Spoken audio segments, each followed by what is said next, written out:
নমস্কাৰ, ইয়াক কেকেছ ব্লগ ছাপোৰ্টগ্ৰাম। এইটো ভিডিঅ'ত আলোচনা কৰিম ষষ্ঠ শ্ৰেণীৰ সমাজ MCQ। ইয়াতে যিটো মই PDF লৈছোঁ, ইয়াতে ষষ্ঠ শ্ৰেণীৰ সমাজ অতিৰিক্ত প্ৰশ্ন উত্তৰ লগতে MCQ আছে বছৰেকীয়া পৰীক্ষাৰ বাবে। শংকৰদেৱ শিশু বিদ্যানিকেতনৰ ষষ্ঠ শ্ৰেণীৰ বছৰেকীয়া পৰীক্ষাত এইবাৰ সমাজ লাগিব পাঠ নং 4, 7, 8, 12, 14, 15, 16, 20, 21, 23 আৰু 25। ইয়াতে অতিৰিক্ত প্ৰশ্ন উত্তৰ সমূহ যিবিলাক আছে সেইবিলাক লগতে MCQ দিয়া হৈছে আৰু পাঠ্যপুথিত যিবিলাক প্ৰশ্ন উত্তৰ আছে সেইবিলাক তোমালোকে পঢ়িবা। এতিয়া মই ভিডিঅ'টো আৰম্ভ কৰিম। ইয়াতে যিবিলাক অতিৰিক্ত প্ৰশ্ন উত্তৰ আছে সেইবিলাক মই আলোচনা নকৰিম, কেৱল MCQখিনিহে আলোচনা কৰিম। তাৰ বাহিৰে কোনোবাই যদি PDF ফাইলটো যদি কিনিব বিচাৰে তেন্তে হোৱাটছএপত মোৰ সৈতে যোগাযোগ কৰিব পাৰে। সমাজ PDF ফাইলটোৰ মূল্য 25 টকা। ইয়াৰ বাহিৰেও বিজ্ঞান, ইংৰাজী আৰু গণিতৰ PDF ফাইল বনোৱা হ'ব। বনোৱা হ'লে সেই বিষয়ে মই আলোচনা কৰিম। এতিয়া গৈছোঁ মই 4 নং যিটো পাঠ পৃথিৱীৰ প্ৰধান মণ্ডলসমূহ সেই পাঠটোলৈ গৈছোঁ। এই পাঠটিৰ অতিৰিক্ত প্ৰশ্ন উত্তৰ সমূহ প্ৰশ্ন উত্তৰ এই PDF ফাইলটোত আপোনালোকে পাব 17টা প্ৰশ্ন উত্তৰ। আৰু এতিয়া গৈছোঁ MCQ লৈ। পৃথিৱীৰ প্ৰধান মণ্ডল হ'ল 3টা।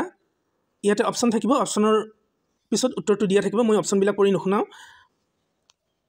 সাগৰ পৃষ্ঠৰ পৰা মাউণ্ট এভাৰেষ্টৰ উচ্চতা হ'ল 8,848 মিটাৰ। জীৱমণ্ডলক দুটা ভাগত ভাগ কৰা হৈছে। পৃথিৱীৰ মহাদেশ হ'ল 7খন। তৃতীয় বৃহৎ মহাদেশখনৰ নাম হ'ল উত্তৰ আমেৰিকা আৰু প্ৰথম যিখন বৃহৎ মহাদেশ সেয়া হ'ল এছিয়া। পৃথিৱীৰ 71% জলমণ্ডলে আৱৰি আছে। বায়ুমণ্ডলত আটাইতকৈ বেছি থকা গেছবিধৰ নাম হ'ল নাইট্ৰজেন। 7 নম্বৰ পাঠ লাগিব অসমৰ জলবায়ু, উদ্ভিদ, বন্যপ্ৰাণী আৰু কৃষি। এই পাঠটোৰ 7টা অতিৰিক্ত প্ৰশ্ন উত্তৰ আছে, লগতে MCQ আছে। জলবায়ু কিমান বছৰৰ গড় অৱস্থা? 30 বছৰ। অসমৰ জলবায়ু কেইটা ভাগত ভাগ কৰিব পাৰি? 6টা। ফাকুৱা বসন্ত ঋতুত পালন কৰা হয়। দুৰ্গা পূজা, লক্ষ্মী পূজা, দীপাৱলী এইবিলাক পালন কৰা হয় শৰৎ কালত বা শৰৎ ঋতুত। মাঘ আৰু ফাগুনৰ সময়ছোৱাক শীতকাল বুলি কোৱা হয়। পশ্চিমীয়া দেশত ঋতু হ'ল 4টা, আনহাতে আমাৰ দেশত 6টা। প্ৰকাৰ অনুসৰি অসমৰ উদ্ভিদক 3টা ভাগত ভাগ কৰিব পাৰি। অসমত ৰাষ্ট্ৰীয় উদ্যান আছে 7খন আৰু বন্যপ্ৰাণী অভয়াৰণ্য 17খন আছে। দক্ষিণ পশ্চিম মৌচুমী প্ৰভাৱৰ ফলত অসমত বৰষুণ যথেষ্ট পৰিমাণে হয়। 8 নং পাঠ আমাৰ ভাৰতবৰ্ষ। ইয়াৰে অতিৰিক্ত সমূহ প্ৰশ্ন উত্তৰ 15টা দিয়া হৈছে। MCQৰ ভিতৰত কি আছে সেয়া মই দেখুৱাই আছোঁ।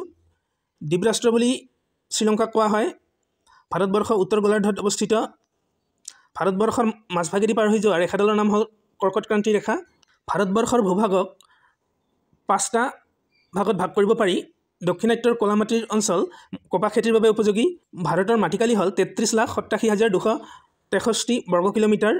পৃথিৱীৰ জনবহুল দেশৰ ভিতৰত ভাৰতৰ স্থান দ্বিতীয়। কিতাপ অনুসৰি পৃথিৱীৰ জনবহুল দেশ হ'ল চীন আৰু দ্বিতীয় স্থানত ভাৰতবৰ্ষ, আনহাতে বৰ্তমান ভাৰতবৰ্ষ প্ৰথম স্থানত গৈছে।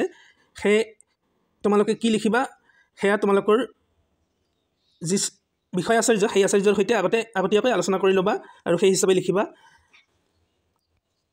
ৰাজপুতনা সমতল এলেকাই ভাৰতৰ 90,000 বৰ্গ কিলোমিটাৰ জুৰি আছে। ভাৰতৰ অধিকাংশ অঞ্চল ক্ৰান্তীয় জলবায়ুৰ অন্তৰ্গত। প্ৰাচীন ভাৰতীয় সভ্যতা এই পাঠটোৰ 12টা প্ৰশ্ন উত্তৰ ইয়াতে সন্নিৱিষ্ট কৰা হৈছে অতিৰিক্ত আৰু MCQ আছে। মহেঞ্জোদাৰো আৰু পাঞ্জাৱৰ মণ্টেগমাৰী জিলা হৰপ্পা বৰ্তমান কোন দেশত অৱস্থিত? পাকিস্তান। সিন্ধু সভ্যতা কোন নদীৰ পাৰত গঢ়ি উঠিছিল? সিন্ধু নদীৰ পাৰত। সিন্ধু সভ্যতাৰ আন এটা নাম হ'ল হৰপ্পা সভ্যতা। নীল নদীৰ পাৰত গঢ়ি উঠা সভ্যতাটোৰ নাম হ'ল মিছৰীয়া সভ্যতা। মহেঞ্জোদাৰো আৰু হৰপ্পা সভ্যতাৰ গৃহসমূহ পৰা ইটাৰে নিৰ্মিত আছিল। সিন্ধু সভ্যতা সিন্ধু নদীৰ হোৱা বানৰ ফলত পতন হৈছিল। নতুন ভাৱধাৰাৰ উদ্ভৱ। 9টা অতিৰিক্ত সমূহ প্ৰশ্ন উত্তৰ আছে, লগতে MCQ আছে। বৌদ্ধ আৰু জৈন ধৰ্ম আৱিৰ্ভাৱ হৈছিল খ্ৰীষ্টপূৰ্ব 6শ শতিকাত। বৌদ্ধ ধৰ্মৰ প্ৰৱৰ্তক গৌতম বুদ্ধ, জৈন ধৰ্মৰ প্ৰৱৰ্তক মহাবীৰ। জৈন সাহিত্যত 24জন ধৰ্মগুৰুৰ কথা পোৱা যায়। মহাবীৰৰ প্ৰকৃত নাম আছিল বৰ্ধমান। বৰ্ধমানে 30 বছৰ বয়সত সংসাৰ ত্যাগ কৰিছিল। জৈন ধৰ্মৰ মূল নীতি আছে 5টা। বৰ্ধমানে তপস্যা কৰিছিল 12 বছৰ। মানুহে কুকৰ্মৰ পৰা ৰক্ষা পাবলৈ 3টা নীতি মানি চলিব লাগে। কেইটা নীতিৰ আধাৰ কৰি জৈন ধৰ্মত গঢ় লৈ উঠিছিল? 5টা। মৌৰ্যৰ সাম্ৰাজ্য, মহামতী অশোক আৰু কৌটিল্যৰ অৰ্থশাস্ত্ৰ। এই পাঠটোৰ অতিৰিক্ত 20টা প্ৰশ্ন উত্তৰ ইয়াতে সংযোগ কৰা হৈছে, লগতে MCQ আছে। মৌৰ্য বংশ প্ৰতিষ্ঠা কৰিছিল চন্দ্ৰগুপ্ত মৌৰ্যই। মৌৰ্য সাম্ৰাজ্যৰ ৰাজধানীৰ নাম পাটলিপুত্ৰ। চন্দ্ৰগুপ্তৰ মৃত্যুৰ পাছত মৌৰ্য সম্ৰাট হয় বিন্দুসাৰ। কলিংগ ৰাজ্য ভাৰতৰ দক্ষিণ ভাৰতৰ পূব উপকূলত অৱস্থিত। অশোকে কোনজন সন্যাসীৰ ওচৰত দীক্ষা লয় আৰু বৌদ্ধ ধৰ্ম গ্ৰহণ কৰে? উপগুপ্তৰ ওচৰত। অশোকে সন্যাসী জীৱন যাপন কৰাৰ বাবে তেওঁক কি নামেৰে জনা যায়? ৰাজৰ্ষি অশোক। অশোকৰ জন্ম হৈছিল পাঞ্জাৱৰ তক্ষশিলাত। বিন্দুসাৰৰ পৰৱৰ্তী ৰজা আছিল অশোক। চন্দ্ৰগুপ্তই আলেকজেণ্ডাৰক ক'ত লগ পাইছিল? তক্ষশিলাত। 20 নং পাঠ জীৱন ধাৰণৰ মান উন্নয়নত প্ৰযুক্তিৰ প্ৰভাৱ। ইয়াৰে অতিৰিক্ত 5টা প্ৰশ্ন উত্তৰ আছে আৰু MCQ এটা মাত্ৰ আছে। সূৰ্যৰ পৰা কি শক্তি আহৰণ কৰিব পাৰি? সৌৰশক্তি।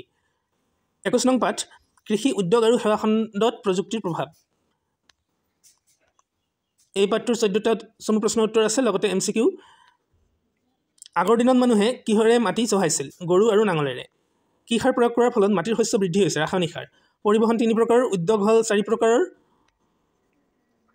মানুহৰ বৃত্তিসমূহক প্ৰধানকৈ 3টা খণ্ডত ভাগ কৰা হৈছে ইয়াৰে প্ৰথম খণ্ডটো হল কৃষি খণ্ড গণতন্ত্ৰ আৰু ইয়াৰ নীতিসমূহ 23 নং অধ্যায় ইয়াৰে অতিৰিক্ত 14টা প্ৰশ্নৰ উত্তৰ ৰখা হৈছে আৰু MCQ আছে কিমান চনত শিক্ষাৰ অধিকাৰক মৌলিক অধিকাৰ বুলি স্বীকৃতি দিয়া হৈছিল 2010 চনত কিমান বছৰৰ পৰা ভোট দিব পাৰি 18 বছৰৰ পৰা ৰজাৰ শাসনক ৰাজতন্ত্ৰ বোলা হয় দক্ষিণ আফ্ৰিকাত গণতন্ত্ৰ প্ৰতিষ্ঠা হৈছিল 1994 চনত ভাৰতবৰ্ষই স্বাধীনতা লাভ কৰিছিল 1947 চনত ভাৰতৰ সংবিধানে সকলো ভাৰতীয় নাগৰিকক 6টা মৌলিক অধিকাৰ প্ৰদান কৰিছে 25 নং অধ্যায় স্থানীয় স্বায়ত্ত শাসন ব্যৱস্থা এইটো অধ্যায়ৰ 12টা অতিৰিক্ত প্ৰশ্নৰ উত্তৰ আছে আৰু MCQ গাঁও অঞ্চলৰ স্থানীয় স্বায়ত্ত শাসনৰ অনুষ্ঠান কেইটা 3টা গুৱাহাটীত প্ৰথম পৌৰ নিগম গঠন কৰা হৈছিল 1974 চনত স্থানীয় চৰকাৰসমূহৰ কাৰ্যকাল 5 বছৰ গাঁও পঞ্চায়তৰ সদস্যৰ সংখ্যা 10 জন জিলা এখনৰ সামগ্ৰিক উন্নয়নৰ দায়িত্ব জিলা পৰিষদৰ গাঁও অঞ্চলৰ স্থানীয় চৰকাৰ ব্যৱস্থাটো 3 খলপীয়া প্ৰতিটো উন্নয়ন খণ্ডতে কি গঠন কৰা হয় আঞ্চলিক পঞ্চায়ত